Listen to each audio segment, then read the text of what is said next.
Shalom shalom mwene data mukundwa, ndagusuhuje ahantu uherereye hose. Imana iguha umugisha. Ni mwene so Iranzi Alfred. Ndagushimiye umwanya wawe ufata ukumva ijambo ry'Imana. Imana iguha umugisha. Uburyo bwose bushoboka umuntu yakoresha kugira ngo ijambo ry'Imana ryumvikane buragomba gukoreshwa. Imana rero ibagirire neza. Uyu munsi turaganira ijambo ry'Imana, turi busome mu gitabo cyo kubara igice cya 14, turahera ku murongo wa 6. Yosuwa mwene Nuni na Kalebu mwene Yefune bari mu mubare w'abatasi icyo gihugu. Bashishimura imyenda yabo, babwira iteraniro ry'Abisiraheli ryose bati, igihugu twaciyemo tugitata ni cyiza cyane.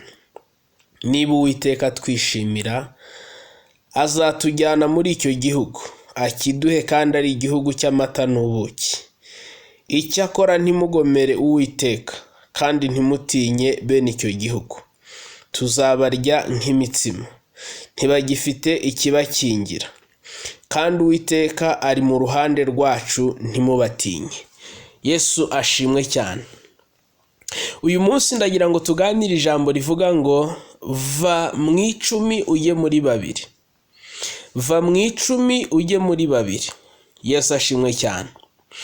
Mose yohereje Abisiraheli abagabo 12 abohereza gutata igihugu cya Kanani, Imana yari yarabasezeranyije kuzabatuzamo, kuzabajyanamo.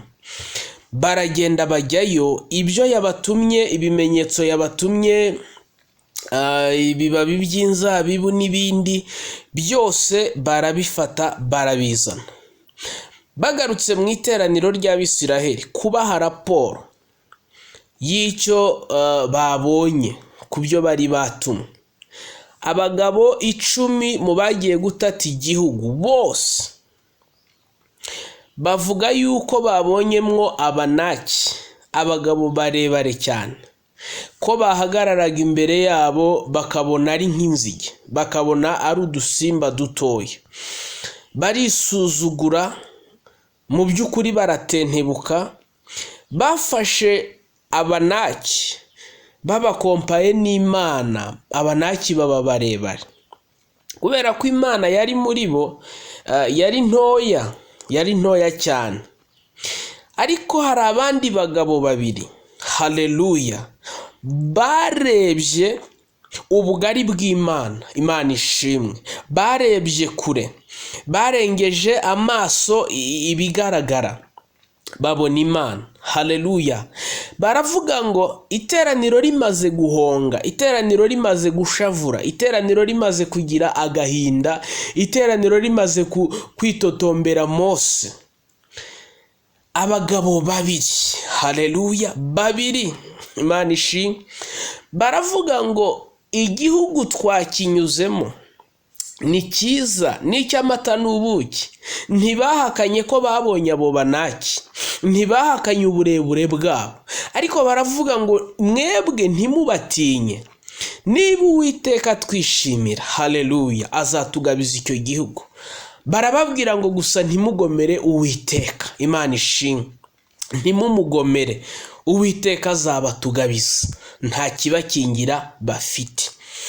Ubu buzima tubayemo bwa buri munsi, hariho abantu babona ibintu bakabibona muri angle negative, bakabibona mu buryo buri negative, bakabona bitazashoboka, bagahora bari mu gitekerezo cyakuramo, bagahora bari mu gitekerezo cyagabanya, bagahora bari mu bitekerezo bya ntibishoboka, kubera gutekereza mu buryo buri bugufi. Imana yacu niyo yonyine ishoboye ibintu byose, ariko hari abandi babari bakeya gusa. Bene aba bantu babari bakeya babona ibintu mu buryo bunyuranye n'ubw'abandi. Haleluya. Yosuwa na Kalebu babona ibintu binyuranye n'uburyo abandi babibonamo. Baravuga ngo iki gihugu tuzakijyamo. Haleluya. Bafata ababanaki barebare babagereranya n'umutsima umwana n'udafite amenyo yabasha kumira, n'umusaza yabasha kumira.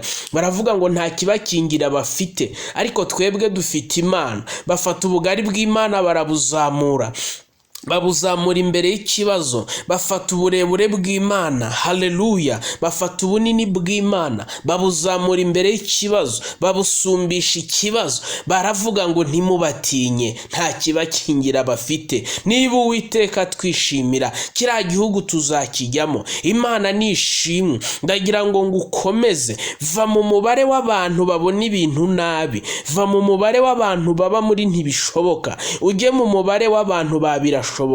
Va mu 10 ujye muri 2, va mu itimu y'ab'icumi ujye mu itimu y'ababiri. Babona ibintu mu bundi buryo, babona ibintu mu yindi shusho, bareba ahandi hantu, bareba mu bundi bugari. Imana ikugirire neza, Imana igufashe. Ntabwo nzi situation urimo, ntabwo nzi abanaki baguhagaze imbere abaribo, ariko niba Uwiteka kwishimira, uzabarya nk'umutsima. Niba Uwiteka kwishimira, uzatambuka aho hantu, uzagera ahandi hantu. Imana iguha umugisha, Imana ikugirire neza. Wakoze gukurikira, wakoze gutega amatwi. Imana iguha umugisha, ukomeze kudushyigikira, dukomeze gusengerana, ukomeze gufashwa n'ijambo ry'Imana. Imana ikugirire neza. Shalom, shalom.